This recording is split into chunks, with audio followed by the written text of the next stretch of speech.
tere! Antud ülesandes siis vaatame, kuidas toimub süsteem. Meil on 2 silindrit, üks on maasilinder, teine on biisilinder, 2 lõpulühitit, üks on-off lühiti. Vaatame siis, kuidas ta töötab. Süsteem töötab siis selliselt. Meil on üks on-off lühiti. Kui me seda vajutame, esimene silinder läheb välja.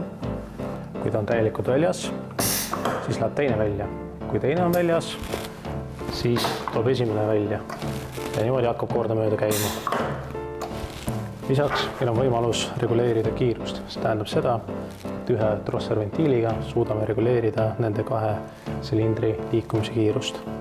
Ja on-off lühitiga saame süsteemi välja lühitada. Vajutame start-nuppu.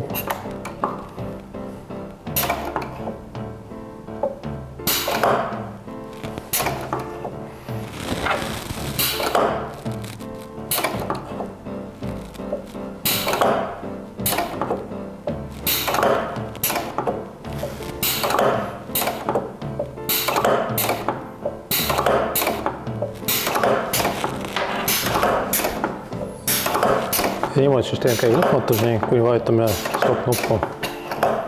Vajutame stop-nuppu. Kõik silindrid lähevad algasendist tagasi. Vajutame uuesti stardile.